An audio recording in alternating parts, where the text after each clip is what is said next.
I picked soccer because I felt like with gymnastics, it was very like individual, and I really liked the team aspect of soccer. And I felt like even today, like some of my closest friends are soccer teammates. That was probably the biggest factor because I loved both.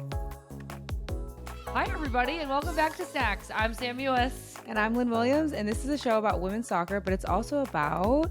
I broke my finger. No, Look you at it. did. Do you see this? Yeah. It looks like I have, like it's frostbite and it's falling off, just the tip. How did you do that? In the game, it got stomped on. Ouch. Just the top of my finger got stomped on. And is it broken? I'm getting x-rays tomorrow, but it's like, what are they going to do? Yeah, like what are you going to get a splint on one knuckle that you can't bend anyways? Exactly. So I might call and be like, do I really have to run over there to get this x-ray? Oh, you poor. Well, you know what? What are you going to do? What are you going to do? I was going to say you poor thing, and like I guess it could be worse than getting the tip of your middle finger stomped on. So yeah, there could be worse things. But there are worse things. Let's move on. Here's Here's what we're going to do today on the pod. Big week this week in NWSL. Emily Fox joins us to help preview the World Cup. And then we're going to play a new game called Lock, Bubble, Drop. It was definitely a difficult game, but it was rewarding. So the rules were also very loose. I think we changed our minds halfway through about stuff. Hopefully we're going to have some great production where it keeps the scores going so everybody else on YouTube can keep track. We weren't really sure what couldn't keep track. No, we don't know what happened. It was a fun game. I really liked that game. But before we get to the rest of the podcast, we have our Let's Catch Up with Lynn and Sam. Sam, you went all the way to Amsterdam. I did. I went to Amsterdam to go to this women's football summit for FIFPro, and I feel like our listeners might not know what FIFPro is. FIFPro is like the global players union. Did you know that? Yes. Okay, so just for our listeners' sakes, they are like a resource for all unions, all soccer unions all across the globe. Yes, the global players union. I did just get back today, so I am a little bit tired, so I may not do a great job explaining this, but they hosted this women's football summit and they had like a lot of people from all over the world come. And I actually got to speak with some other players. Becca Rue, the executive director of our US women's national team, PA, her and I presented like this little, I mean, she made the PowerPoint and I just kind of like talked a little bit, but we like presented about our CBA and our lawsuit and like the steps kind of that we took and all the years and people involved and all the crazy things that we went through to get to the equal pay CBA. And I think that I went into it being like, yeah, everybody should just do this. But other countries, unions, like are at such different places than ours. Like even just the fact that we're protected by labor law in the US, that US soccer has to speak with our union.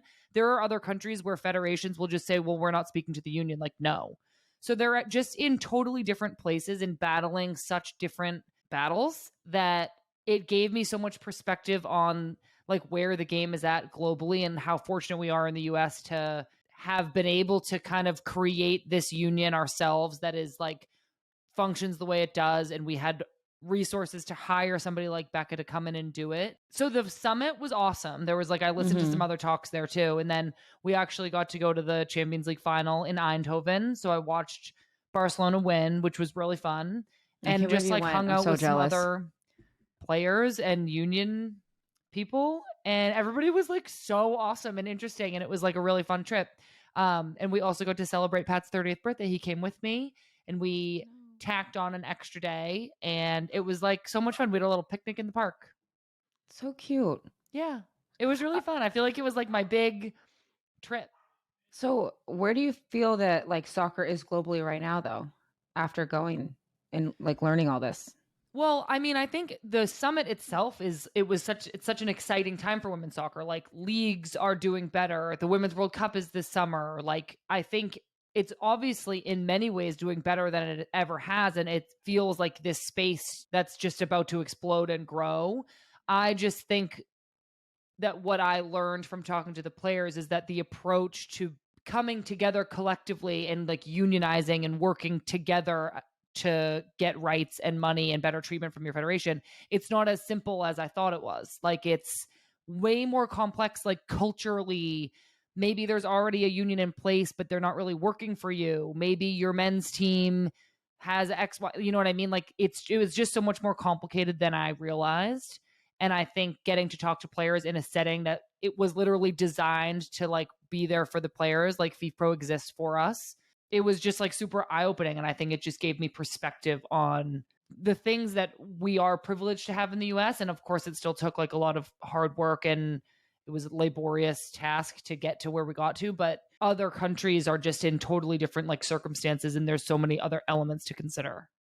Yeah, I think that's like a good lesson to learn. I think you can like apply that in all other spaces of life too, where you just want to help people and you're like, just do this, this, this, and this. And people are like, well, I would if I didn't have Right. all these other things in my way. Right. So do you feel like as a player, because right now other countries are still fighting the good fight. Yeah. Because obviously like you saw Canada and France, Spain, we can go on and on. Do you think that there is a way for like the US now that we've reached equal pay to help them, or should we just listen and say like, okay, what do you need from us? Well, I think I don't like know the exact answer to that question. Mhm. I think that our experience is something we can like lend the information that we got, the steps that we took. Like my advice is to hire somebody like Becca if you can find somebody like that and have them work on your behalf, because I just think having somebody working full time for us was one of the most important steps in this whole process. So I definitely think our experience can be like repeated and shared. But I also think that utilizing FIFPro as a resource, so like these other unions and players associations should be going to FIFPro to like ask and see what resources they can help with. That's like, I think that's what they're working on is helping these other unions like form. But I do think it's a good question, like something that our players association should think about is how can we help, like beyond just setting this example of what we had done. How can we lend our voices to it and get involved in it? And I know Crystal is really involved with FIFPro. They're researching postpartum return to play, and her and a few other players were really involved in helping them with that study. So actively, players are supporting this global kind of formation of information. I am babbling and going in circles, and maybe we need to revisit this when I have a fresh brain. Yeah. Anyway, I think that was amazing, and it's great to get FIFPro's like name out there. So yeah, it's a great resource. We're gonna move on though to something happy. It's Pride Month. Yay! So let's talk about that. I just got my Just Women Sports Pride merch. Oh, did you? I did not. Well, I have not yet. I have been busy with Mr. Marley. I had to just drop him off at the airport right now. It was sad.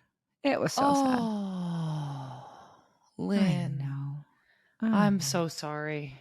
It's okay. We'll be fine. I just in my brain keep just saying he's going on a work trip. He'll be back. Yeah. It's not the truth, but it is. Well, and yeah. It is Pride Month. You guys had your Pride game the other night. We did. Dude, the league like showed out for Pride Month. There were some drag shows. I wish we were invited, the players, to watch. There were drag shows, like, what do you mean? Like before the game, there was like drag shows. Oh, Washington. Really? Yeah, Washington Spirit did one, and I think we did one too. Well, while we're on this, let's move into your game and soccer in general. I know you guys lost, but you had your highest attendance ever with 15,000 people. I know. It was incredible. The atmosphere was unreal. I know we lost, obviously not the result we wanted, but I just hope that showed, because it was a good game. So I hope that people will continue to come out and support and have fun. Everybody looked like they were having a blast. I was like jealous of the fans. Oh, well, good for them. Good for the fans. I know. I wish we could have won though, but can't win them all. Marley was in the tunnel. Marley came into the tunnel with me. Cute. We took a little picture. It was so funny though, because we then posted the team posted for like Pride. Yeah. And me and Marley were like the very first picture. And I was like, so cute. I love the photo, but like what? Like we support Pride, but I don't really feel like this should be like our moment.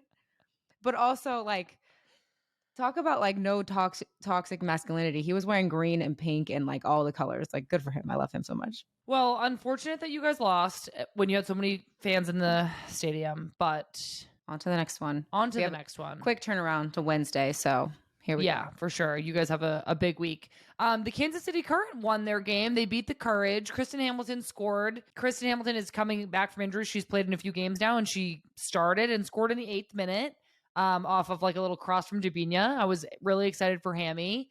And then it looks like it was 11 shots to North Carolina's 7. So the Current had a lot of really good chances, but a little bit less possession, interestingly. So they also needed to do some tough defending. But I was really happy for my team that they pulled out the win. Yeah. I watched this game, and North Carolina definitely had more of the ball, more possession, but it looked like they just like lost composure around the final third and just like ideas coming up against the 5 back. Tough defense. Yeah. And also I think when you score so early, it really changes the game. Yeah. And obviously the other team is always going to have to be on the front foot then. Yeah. So, but great to Kansas City finally getting. I know. Go win. off Hammy. I'm pumped for her. Me too. I love her so much. She's crazy. I love her. I can't believe she just came back and scoring goals. I mean, I can't believe it. She's crazy. She's just an absolute legend. Washington and Louisville tied 1-1. Trinity Rodman was like cutting back and forth. I know, she cut the girl like twice. Yep. Yeah. And it was a great pass too from Ashley Hatch. I think it was like a kind of like a quick release pass in to get her kind of in. Yeah, in behind. Yeah. Yeah. It was. I thought that was a really good ball through. Dude, so this game had it all because I didn't watch, but I went back and watched the replay, and Trin scores 2nd minute, but then this poor girl Ellie Piku, I'm gonna butcher her last name, but Pikuyamsa. She subbed on and then got a red like pretty quickly after subbing on. And so Louisville was playing with 10 men. Yeah. Which is crazy. Before that, Savannah DeMello scores the PK, but still to play with 10 men and then still like be able to get a tie is good for Louisville. And especially the turnaround of their season. Being down. I know. That's Savannah DeMello is like getting tons of attention right now for scoring goals and playing great for Louisville. So I actually don't really know her that well, but like go on. Like I feel like that's super exciting that Louisville is. I mean they're tying a lot, but they're like I feel like there's like an energy in that team. You know what I mean? I agree. I completely agree. Savannah DeMello is like having the season of her life. I think I read something. This is a made up stat in my head, but I did read something that was like last season or the last 2 seasons she's only scored 4 goals, and in this season she's contributed to 8 goals. Oh wow, yeah. That's cool. Something like that. I know sometimes I'll like I get all my like news from the Just Women Sports newsletter, so then I feel like I'm just like a good girl, like a good Just Women Sports employee. I'm just regurgitating the newsletter with like all the information that they send out. Pretty much, but also like kind of slightly wrong because like it's just like, well, I read this somewhere, but from a little somebody. Bit off. Well, then another big game, the Thorns and the Reign played. The Thorns won 2-0. This is the Cascadia rivalry game, and I read this somewhere. It might be here. I don't think Portland has won away in a while. I read that too, or. Was it away or they haven't won in this game? Yeah. In this rivalry game. I'm not sure. In like the last like 5 games or something. And I read that and then somebody was like, I don't remember it like this. So it must have clearly we're fast and loose with facts on snacks. Was such a wild sentence. But anyway, it was a tough battle. The Reign had 15 shots. The Thorns had 19 shots. Possession was basically split, but in pure Soph fashion and Sink fashion, they both scored goals. Oh, here we go. OL Reign hadn't lost to Portland in 8 straight regular season matches. In this game, this win for the Thorns moves them to the top spot on 19 points, tied with San Diego, and then Washington and Gotham are just behind them on 17 points. So it was a crazy weekend, and now you have Challenge Cup tomorrow? Wednesday. We have Challenge Cup tomorrow. And Chicago plays tonight, which is Monday. Is that for Challenge Cup? I think it's for regular season. Oh, I am confused. Well, this is coming out on Thursday. So if you guys aren't confused yet, clearly we're not doing a good enough job confusing you because we're so confused. I don't know what's going on. It's a 3-game week. You just kind of put your head down and just focus on your own game and hope for the best. That's where I feel like I'm at. Exactly. I wish you the best of luck, Lynn. Thank you. All right. let's move into this, a new favorite segment of the show, the Snacks Hall of Fame, brought to you by Nike. Yee! Today's entry into the Snacks Hall of Fame, brought to you by Nike, is one of the greatest to ever wear the gloves. She is a 2-time Olympic gold medalist, a World Cup champion. She made 173 appearances for the U.S. Women's National Team over 14 years, 71 of which were shutouts. Incredible. She was a founding member of the WUSA League, a trailblazer for the sport, and for Black and gay women everywhere. She was an inspiration on and off the pitch and the first goalkeeper ever to be inducted into the National Soccer Hall of Fame, a very well-deserved honor. But today, she is inducted into another Hall of Fame, the Snacks Hall of Fame, brought to you by Nike. It's Bryce Curry. Welcome to the Snacks Hall of Fame. What snack do you think she is? I don't know. It has to be like a trailblazing snack, like a s'mores. Incredible. Literally. I love that. Literally, that was the perfect snack. Where did that come from? You said trailblazing, and I thought fire. Ooh. I don't know why. And then I was like, it's like a campfire, like a trailblazer. Kind of like a lit snack to be, though. Kind of like probably like the best snack. And we've said that, I think, about our other people, too. Yeah, like you can always count on the snack to be delicious. It is kind of a unique snack because, like, a lot of people are like, what is that? A lot of foreign people are like, what is that? And you're like, we'll have one. You just wait and find out. Exactly. And that's, I think, what people thought of her when she was in net. Who is that? You just wait and find out. Oh, yeah. I love that. All right. Bryce Curry, congratulations. You are a s'more. And you're in the Snacks Hall of Fame. And we'll be right back. And we love you. Oh, okay. Yeah. We're going to be right back with Emily Fox, so don't move.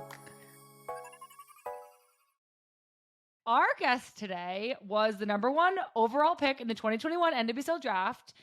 During her first year in the league, she played more minutes than any other rookie and was a finalist for Rookie of the Year. She's 24 years old, but she already has 28 caps for the U.S. Women's National Team.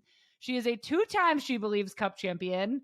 Our favorite stat, she is a 2022 CONCACAF Women's Championship winner, and she is a defender for the North Carolina Courage and the U.S. Women's National Team. It's Emily Fox. Thank you, guys. Thanks for having me. Thank you for coming on the show.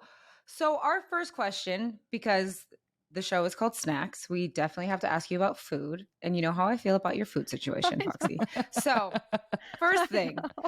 So Foxy, every time I see her like in the meal room, she just dumps the food on her plate. Like she doesn't separate anything at all. Like I understand if your food touches sometimes, but you don't even try. You just dump it all on top. Like you need to explain yourself. This is true. I felt like this was going to be like first conversation of snacks. Yep. Why do I do this? I don't know. I feel like it doesn't matter to me. Like I'm just like, I'll just eat it You'll first. have like your salmon touching your pineapple. I know. I'll have my fruit touches my meat.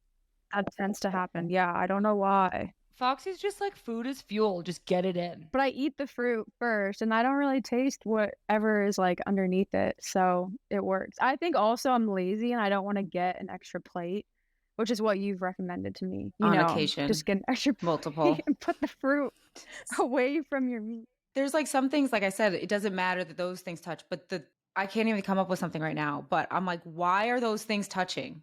Yeah, I don't know. It doesn't faze me. You at all. I guess it's probably one of those things from childhood that I just didn't grow out of. And now we're here. Great. Well, we're going to talk about your childhood anyways. So here we are. Speaking of childhood. Okay. So you had to pick between 2 sports, soccer and gymnastics. Mm-hmm. That is not like normal. So how did you, I feel like most just people like are your food habits, your childhood was not normal. You are a weirdo. This is a pattern. She's like, this is an actually Emily Fox attack on snacks. What I meant was, I feel like normally people are like, I had to pick between soccer and basketball or soccer and track, soccer and like, but gymnastics is usually not a typical sport that somebody has to pick between. So how did you do that? And also, was it challenging? Because obviously I've never done gymnastics, but in my understanding is you have to commit a lot of your time to be good at that, as well as committing a lot of time to be good at soccer. So how did you pick? Well, I started both at like 4 or 5 years old. And I like loved them both. And I think like most parents, they're just like trying to get you into something to like fill your schedule. But yeah, I did both up until middle school, and then I had to choose.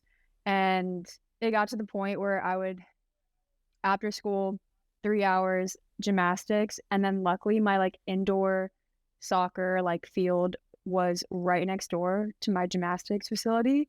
And so my mom would like pick me up, I would change in the car, and then I would go to practice and train in soccer. So it worked out great. But I picked soccer because I felt like with gymnastics, it was very like individual, and I really liked the team aspect of soccer. And I felt like even today, like some of my closest friends are soccer teammates. And that was probably the biggest factor because I loved both. Can you still do any gymnastics moves? Like, what's the hardest thing you could still do? I feel like before my knees, I would like try anything and be like, I think I can still do this. Before my knees, I could do like a backflip and stuff like that, but I haven't really tried now. Yeah, maybe just leave it. It's in the past. I know you get bigger and you grow up and you're like, oh, actually, I could like fall and hurt myself. Yeah, exactly. So okay, well, next time you score a banger like you did with the US team, you'll have to try maybe like a cartwheel. They'll be like, oh, what is she doing? I would be like, no, just don't even bother. Too scary. I feel like I've lost most. I'm still flexible, but I can't do the splits and stuff like I used to. So, well, Foxy, you grew up in the 2000s. What year were you born? 1998. Okay, well, thank God. That's not that young. We had Sophia Smith on, and I think she was born in 2000, right? Yeah. And like we were asking her like millennial / like Gen Z questions, and like she literally didn't know so much basic stuff that we thought was like obvious. So we have a couple questions for you. Have you ever watched Boy Meets World? No, I haven't. What? I don't think so. That's tough. That's okay. It's all right. Did you watch the Powerpuff Girls? Yes. Oh. Okay. Yeah. Remember we asked Soflin, we go, who are what are their names again? Bubbles something and something? Even I don't even know. And she was like, what did she say? She said, oh, we'll have to go back and like replay it. But yeah, I can't remember. I was like, absolutely not. That's not who those people are. I know. But clearly I don't know who they are anymore either. Did you were you like an NSYNC, Backstreet Boys, either of those or no? Wait, so did I listen to the Backstreet Boys and like Justin Timberlake and stuff? Or like NSYNC? I know the Backstreet Boys. I think I listened to NSYNC. Do you know who's that? Like Enya? She has like an angelic voice, and it's like, yeah, I know who Enya is. My dad would play that in his car, and I would listen to that mainly because of him. But I know that give person us another too. rendition of that. Can you give us another rendition of that? She said, ooh. It's like, I'm not gonna try. But you knew what I was talking about. Wait, are you like Jonas Brothers era? I feel like One Direction was really big for okay my age group. And like middle school and stuff. My mom always played Earth, Wind, and Fire in the car. So I feel like I have like a secret stash of Earth, Wind, and Fire like jams in my back pocket. They're great. Okay, we're gonna move on to the NWSL musical tastes. Okay, so Foxy, you were the number one pick in the draft. When did you know you were going to be going number one? I was actually at camp, January camp, and I feel like I didn't know what was happening until the very last minute. And I think you could tell by my reaction. I'm like, oh, yeah. I feel like we like had it on in camp, like in the meeting room or something, the draft. And I remember when you walked in the meal room after, everybody like clapped, and you were like so embarrassed. You were like, don't do this to you. Everyone like it was, it was on the TV, like everyone kind of had to watch, and then it's like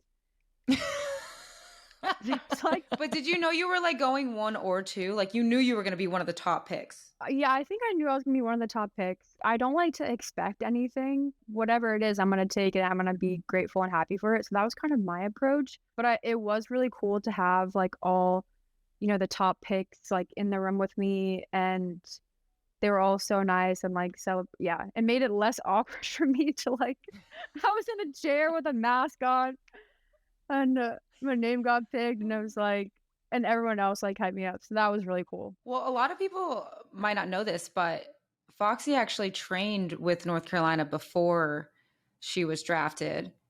and you trained with me and Sam. Yeah. So I'm going to put you on the spot. This is not one of our questions, Okay. but what were your first impressions of Sam and I? I thought that you guys, no, seriously, I thought you guys and that whole team were amazing and still are. And I don't know, you guys were just like so welcoming and warm. And then also seeing you guys train and how you guys trained, it really like made me excited to become a pro because I felt like you guys were enjoying it, but also like it was so hard. But you guys had each other's backs and pushed each other. And like that's when you guys had first started doing the ICC tournament. And so like training with you guys and then like going to those games and seeing you guys play against like Leon and Men City and all that and like crushing it, that was really cool. Okay, so in Louisville, you told us that you didn't have a window in your room. Does your apartment, do you have a window in your room now? Yeah, I do. I do. Can you believe that? She goes, I want a window in my room. I go, what do you mean you don't have a window in your room? And I go, I think that's a fire hazard. Oh my Like, gosh. what? It reminds me of my Western New York apartment that was like underground. Do you remember that, Lynn? Yeah. You were like in a dungeon. I was in like a basement apartment. So like we had a window, but it was at like the very top of the wall, like a crack. That was a wild time. Foxy, before we move on to talk about the World Cup a little bit, is there anything that has surprised you a lot about your professional career so far? Or is it like kind of what you expected? Do you mean like on the field, off the field? Just anything. I find the off season to be like way more stressful than when I'm in season, Yeah. which I didn't expect. But yeah, like during the off season, I'm like so like I need to find like training and I need to have Yeah. a schedule and like trying to plan things like in advance is like really hard. So that's one thing. I thought the off season would be like a good time to like relax and like take a breath, but I know. I think especially with the national team, when you have an off-season time and you're like maybe home for the holidays, but national team camp is like January 7th. yeah. You're like, oh my God, well, I need to like train on Christmas. Like who's playing 11v11 on Christmas? Yeah.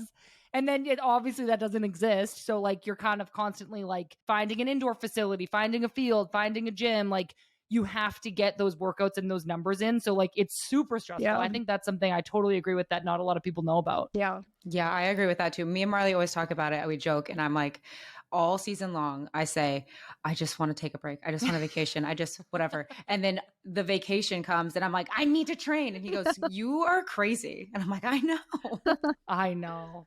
Oh my gosh, that was a good one, Foxy. That was a really good one that you came up with. That's so true. Okay, so we want to transition to the World Cup. When did it become clear to you that there was going to be an opportunity for you to fight and compete for a World Cup spot? I think probably the November, December camp in Australia.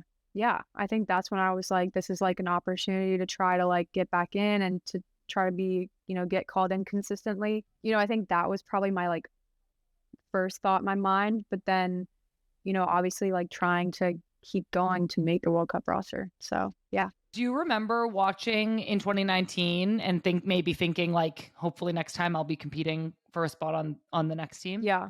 Yeah, I did. What did you think of the World Cup in 2019? I thought it was amazing. When you were 20 years old. Like you said, I was obviously like rooting for you guys and wanting you guys to win it all. And then seeing you guys do that for a second time, I was like, I hopefully, want to be there next time. So I think it was just really powerful, and especially coming back and winning too. Statement. So we've like talked to other people about the pressure or the stress they feel, obviously going into the World Cup. Do you feel like stressed right now? And like, how are you dealing with that? I guess like you could say stressed. I mean, I'm like a big believer in like just taking it day by day, game by game, and the national team and how things are. We have like a huge break right now.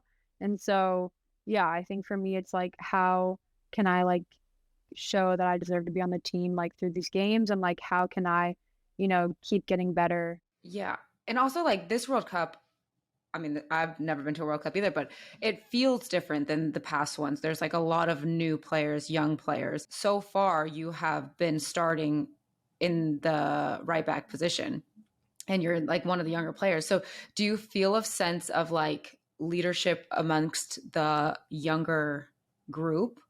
And like, how do you guys, I feel like you guys talk all the time. So like, are you guys in constant communication, the young players? And how do you like, do they look to you to be like, okay, Foxy's doing this, I know I can do this as well, blah blah blah? I don't know if I'm like, that's just not how I am in terms of like constant communication. Like I'm someone who like, I don't know, if you don't talk to me for like a year, we can like pick back off where we left. Like nothing happened.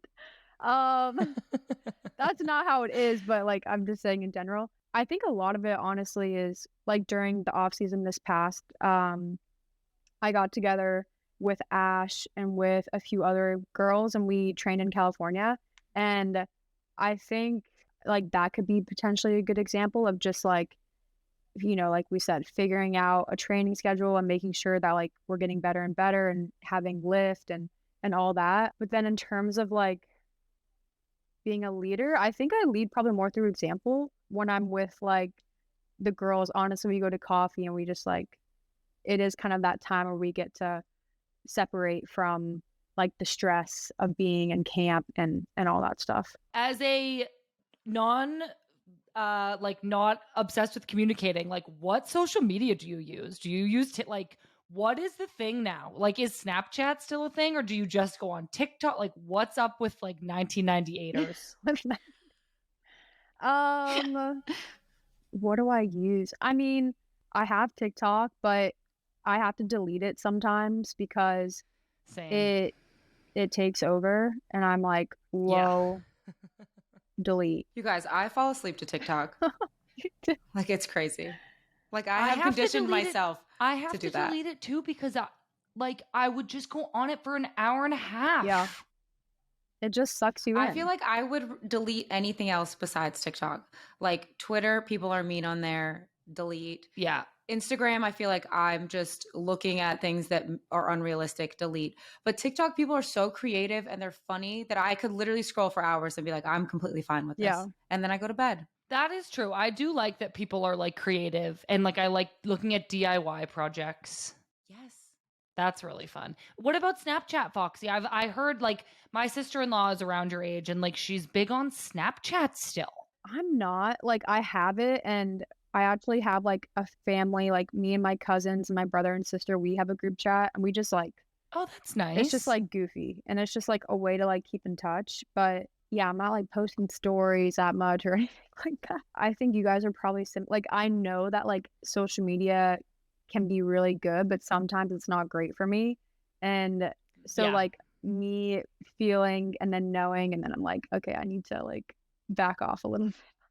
I think that's really smart to be aware of for sure. I like tried during the World Cup and the Olympics, like I tried not to go on social media at all just because whether it's good or bad, it's just like not helpful to focus during that time. It can be. Yeah. During the Olympics, I like deleted Twitter altogether. I was like, I can't even don't want to see it. Did you guys have Vine? Oh yeah, I had a Vine. Okay. I didn't, but yeah. had some funny I Vines. made Vines. Oh my God. Can you guys pull up some old Vines and send them to me? I deleted mine because my friends did that. They found them and it was embarrassing. So I deleted. Oh God, I should make sure mine's not still out there. I want to see. Oh dear. Okay, what do you like? What do you consider I'm going to move on. Your fashion style. My fashion style. Like who do I admire? Or, like what do I, how do I describe? Like what's your, how do you describe your style? Or do you care? I mean, there are times when I do care and there are times when I don't. But I think for my style, I'm definitely leaning towards like more comfortable but I like having, I guess, the look where like you're comfortable but like you're put together. I saw you after a game and you had the biggest rat's nest of hair. And everybody was like, Foxy, you need to brush your hair. And you were like, man. Was this at camp? I was like, yes. Yeah. I was like, what's happening? That's a great example of not caring. So do you think your camp style and your lifestyle are different? Yeah. I mean, I think mine are. I think I get real frumpy in camp. I'm like, at some point, I just stop caring. I'm like, I've worn this shirt 3 times. Yeah. It smells like an egg. It smells like the breakfast room. And like the egg, the breakfast oil. The breakfast oil egg smell. Sticks with you. I do. Yeah. I feel like I do wear the same things at camp. Foxy, how would you describe your style of play? Like, have you always been a defender? Like, I just feel like you're so good on the ball and so good at dribbling that like, do you feel like you're a defender first? present day, I can say that I am a defender first. Like growing up and honestly up until college, I played like winger. So Yeah, I can see that. yeah. That checks out. That checks. Yeah. After then, until now, you have like in your mind, you'll be like, defend. Remember to get back. You have to defend. Or was it natural, like a natural progression back? You're like, oh, okay, this is fine. I like this too. Well, so I first started playing it actually at the U20s, and it was kind of when they were, they were converting like wingers to fullbacks. But I think for me, I saw it as a way to like get on the field and to play. And I didn't think it was much different from playing as a winger at first, but then you start doing like actual like defensive drills, and like there is like a skill and there is a way to do things. And so, yeah, I think it definitely opened me up and gave me so much respect for like defenders and how much work they put in and stuff. So, yeah. Well, you're doing great. You're crushing it. Oh my gosh. She really is. She really is. Okay, let's move on. We're going to play a fun game, Foxy, but we just have to take a little commercial break. Nobody move. We'll be right back for a game with Emily Fox. Welcome back to Snacks. We're going to play a game. We have Emily Fox here. This game is called Lock, Bubble, Drop. Here's how it works. We're going to name some stuff, and you can either keep it as a lock, so you lock it in. You can put it on the bubble, meaning like maybe, or you can just drop it like it's cut. All three of us are going to play, but there's 10 things, but you only get 3 locks and 2 bubbles. So we're going to have to drop stuff. If we don't love it, it's got to go. Reveal. TikTok and Instagram. Drop. For me, that's going to be a bubble for not personal, but like brand stuff. Smart girl. Bubble. Jay is also keeping score, just so we're aware. So if you guys try to cheat, I will know. All right, Jay, hit us. Item 2, food delivery apps, lock. Lock Yeah, that right up in there. What am I going to eat? I don't know. I was just looking on Whole Foods right before that, so to get delivered. So Yeah. lock. Item 3, chocolate. Lock. We already have two. We have 2 locks. This isn't going great. These are safe to say 2 things that I am not giving up. So item 4, chips. I have to lock. All my locks are locked up. Lynn's, because she has all her locks locked. But like I have to have chips. I'm bubbling chips. All right, we're going to do one more item and then we'll do a recap of our scores. Item 5, Netflix. Why are we only doing one more item? We have so many more items. Well, I was just going to do a count up so we knew what we had left. Oh, okay. Netflix can be a bubble for me. I could maybe drop Netflix. Bubble. I'm going to drop. Okay, Lynn, probably smart choice for you. I personally have 1 drop, 1 lock, 2 locks, 1 bubble, 2 bubbles, 2 bubbles, 2 locks, and a drop. Foxy, you have 2 bubbles, 2 locks, and a drop. So you have 1 more lock, and that's it. 1 more lock. I have 1 bubble, 3 locks, 1 drop. Actually, so you have 1 more bubble. I know, but I'm thinking if I want to put Netflix on my bubble again. Okay, go on. 8 hours of sleep. Oh, drop it. I never get it anyways. Drop it. I need it, or I need 9. Well, I need it too, but like I don't get it. So I'm friggin' locking it in. If I had to live with food delivery, chocolate, and sleep, I'll be fine. I'll have to be. Drop. Yeah, Foxy, you seem like you're not much of a sleeper for some reason. I'm a night owl, but I don't want to be, but I am. Item 7, breakfast. Jesus Christ, Jay. Okay, well, breakfast It's like will be you getting on asked my me bubble. the 10 things that are most important to me in this world. Seriously.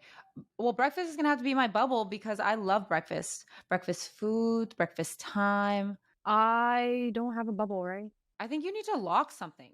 I know, but these keep getting more and more important. So I'm like, maybe I should wait. Foxy, I have no idea what you have. This is impossible to keep score. Everyone can have 1 more bubble, Jay says. Okay. Breakfast will be my bubble. Okay, so you get 1 more bubble after that bubble. Headphones. I can drop headphones. I'll just play Drop, music out loud. drop. Whatever. Drop that. Hair ties. Cut it all off. Drop. I'm the same. Drop. Okay, last one. All right, this got really real in the middle, and then it's been a lot easier ever since we had no options. Sunglasses. Oh. Frickin' need them, dude. Dude. I guess it's going on my bubble because Yeah, it's going to go on my got a bubble as bonus well. Bubble. All right, let's do a quick review of anything shocking. Foxy drops chips. I drop chips. Yeah. We had triple locks for food delivery apps and chocolate. How can you drop chips? You don't like chips? I do, but I like chocolate more. Yeah. That is fair. It is kind of crazy that me and Foxy both dropped 8 hours of sleep, but like I didn't really have much to work with because I locked in a lot. Like I want to sleep. I just didn't have an option. I think looking back, because I have an extra lock, I think I only did 2 locks. I would pick 8 hours. But I was also telling myself I could get 8.5. I was telling myself the same. I was like, I'll just get 9. Yeah. I'll do you better and I'll get 9. Well, that was a fun game. I hope that it came through in the audio medium. Foxy, we're learning how to play games that are just like over audio. So like sometimes they work great and sometimes like we're not really sure if people get what we're talking about. Okay, thank you so much, Foxy, for coming on. Can you give us a chomp? Like a... Whoa. I've never done that before. Perfect. Wow. Cute. Crushed it. I've never done that before. Thank you so much for coming on. Yeah, thanks, guys. Okay, thank you so much, Emily, and everybody for listening. Next week on the pod, you're not going to want to miss it. So it's Crystal Dunn. Crystal Dunn. Well, that is going to be very exciting. Please don't forget to rate and review this podcast wherever you listen to it. Like this review from A-Rice325 that says, love snacks. I listened to one of your first episodes while I was waiting for a medical procedure, and it so calmed me down because I just felt like I was in a room chilling with my besties. Keep up the good work and can't wait till next week. Thank you, A-Rice325, and we hope you're feeling better. Before we go, one last thing. Oh, when I got home today, Finn was so happy to see us, and we were just licking each other's faces.